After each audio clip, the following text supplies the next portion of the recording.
Welcome back, Freshies. I've been competing in combat sports my entire life. I've now had the opportunity to live my dream and compete in the biggest mixed martial arts company on earth. Welcome to my world. Yeah. I'm on a new level. I'm on a new level. I'm on a new level. I'm on a new level. I started martial arts when I was about 3 or 4 years old. I love martial arts for the discipline, also the camaraderie that you build, being a part of a team. Especially for kids, martial arts is one of the best sports that you can do, I believe. I know it's a bit biased, but I've also played rugby, I've also played league, and I just always have gone back to martial arts. I got my city doing front flips. When every father mayor rapper jump ship. My dad is actually American Samoan, mum is Australian. Growing up in Western Sydney, I was the half caste, so you'd never really fit in with one crowd. My mum was a school teacher, so she was real big on education, and my dad was always the martial arts side. And even though he was a bit of a freshie, the way he did things, there was always a method to his madness in how he brought me up. Now it shows, fighting for the UFC, so it obviously worked what he was teaching. What a UFC debut. You got that thing. I knew eventually I'd make the UFC because I knew that that's what I wanted to do, and wouldn't matter if it was a year or 10 years. But for it to happen that quick, that was what was an amazing moment. It's always been my dad's dream, my dream.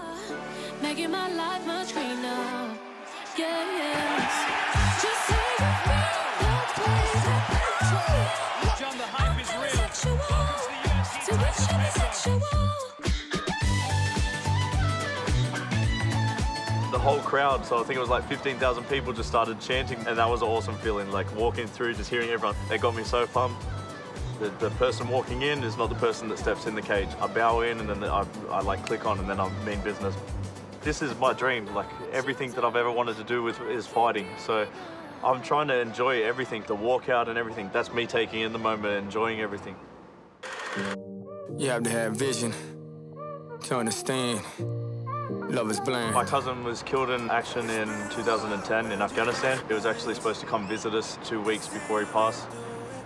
And his mum sent me and my father out this bucket hat, so I wear that hat to every fight, and I've always worn it. A lot of people think it's like a little gimmick thing, but I have to get that cleared so that I can wear it, and I'll always wear it for my fights.